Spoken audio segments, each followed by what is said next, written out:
Hindi naman daw natitinag si Mar Rojas sa balitang paglipat ng ilang taga-Liberal Party sa kampo ni Senadora Poe.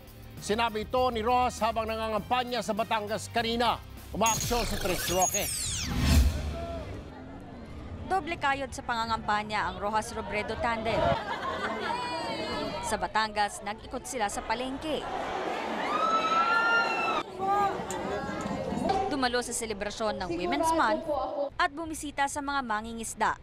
Kahit hindi man silang nangunguna sa mga election survey, hindi raw nababahala sina Rojas. Batay doon sa mga surveys ay dikit-dikit na lahat ng mga kandidato. Kung maalala natin, nung nakaraang mga buwan ay sabi nila wala tayong katsansa-tsansa, nasa 4% tayo. Ngayon ay nasa 20 tayo. So ang mahalaga rito ay steady tayong tumataas, umaakyat at sa loob ng 6 na pong nalalabing araw ay tuloy ang ating kampanya. No?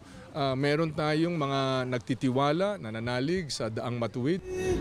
Hindi rin daw natitinag si Rojas sa kabila ng pasya ng Korte Suprema na payagang makatakbo bilang Pangulo si Senador Grace Poe. Mabuti na nahatulan na ito, na natanggal na itong mga legalidad na bagay na ito, itong mga legal issues na ito ay wala na para makapagpatuloy na tayo sa buod ng kampanya. Wala rin daw kaso kay Rojas kahit pa may mga balitang lilipat ang ilang kaalyado niya sa kampo ng senadora.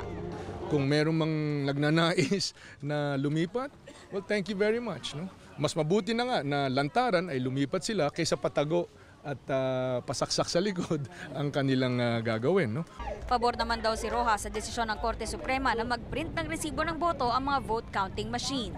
Maganda na may kopya ang ating mga botante para masiguro nila na kung ano ang ibinilang ng computer ay yan din ang totoong ibinoto nila. No? So may basihan silang pagreklamuhan. Mula Batangas, dumiretso sa Laguna sina Rojas kung saan nakasama nila si Pangulong Aquino. Umaaksyon, Trish Roque, News 5. Be sure to come back. News 5 everywhere. Copyright 2016.